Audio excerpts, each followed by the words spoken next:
Um salve, minha galera ligada no Contabilizando. Meu nome é Jorgito e hoje a gente vai falar sobre CPC 06, arrendamentos. Roda a vinheta.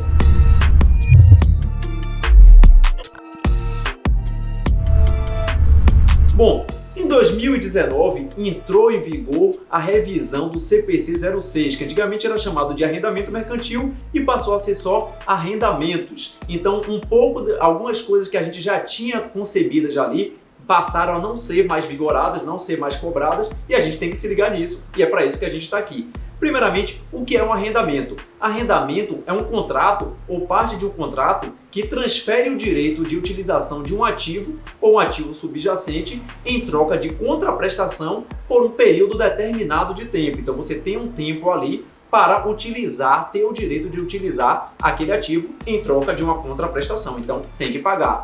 E aí, no arrendamento tem duas figuras. Tem o arrendador e o arrendatário. Arrendador é aquela pessoa que possui o ativo e que vai permitir que você utilize, tenha o direito de utilizar aquele ativo pelo período de tempo.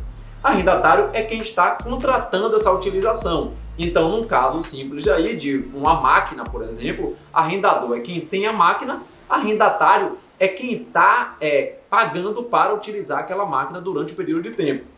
Mas a norma, ela já chega falando o seguinte: o primeiro passo é você reconhecer se existe ali um arrendamento ou não, e se você achar que não existe um arrendamento, você pode não utilizar esses conceitos que eu estou falando, pode ser utilizar de uma forma muito mais simples, utilizar até como era utilizado antigamente.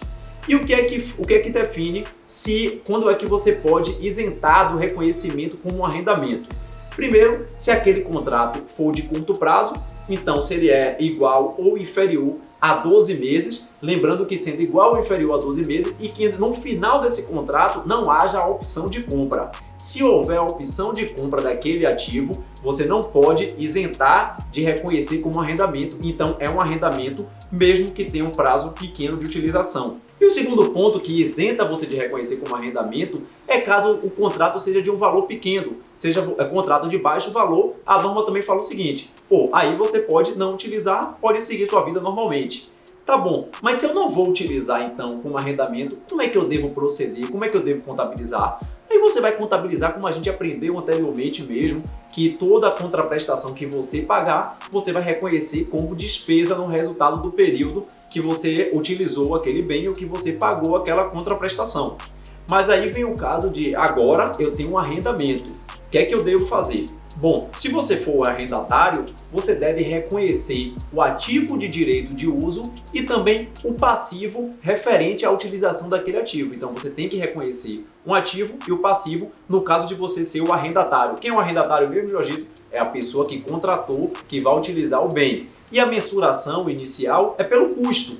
Então você vai fazer essa mensuração pelo custo do contrato. Agora, se você for o arrendador, ou seja, a pessoa que tem o ativo e que está concedendo esse direito de uso em troca de uma contraprestação, aí a primeira coisa que você deve fazer é a gente voltar para a norma como era antes. Primeiro, reconhecer se aquilo ali é um arrendamento operacional ou um arrendamento financeiro. Então veja, para a figura do arrendador, ainda existe o arrendamento operacional e o arrendamento financeiro. O arrendamento financeiro é aquele que transfere todos os riscos de benefícios atrelados à utilização daquele ativo para o arrendatário. Então, nesse caso aí, um arrendamento financeiro. O operacional é aquele que não transfere os riscos de benefícios. Bom, e como é que eu devo reconhecer esses arrendamentos na minha demonstração financeira, sendo eu o arrendador? Sendo um arrendamento financeiro, você deve reconhecer no seu balanço aqueles ativos que estão sendo arrendados.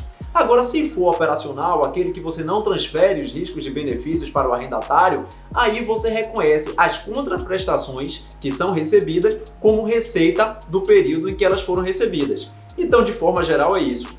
Atentar que as principais modificações no CPC de arrendamentos estão relacionadas ao arrendatário, aquela pessoa que contrata a utilização, em que ele pode utilizar ou não, configurar aquele contrato ou não como um arrendamento. Se o contrato for inferior a 12 meses e não tiver opção de compra no final, ou se for um contrato de baixo valor, pode esquecer toda a norma de arrendamento e pode considerar aquilo como despesa. Agora, se não for isso, você tem que reconhecer como arrendamento e tem que reconhecer um ativo e um passivo no seu balanço. De forma geral, isso é o que você precisa saber sobre o CPC 06 Arrendamentos. Qualquer dúvida, já sabe, né? Só deixar nos comentários. Continue nos acompanhando, curta esse vídeo, se inscreva nesse canal, mande para seus amigos. Um grande abraço e até a próxima.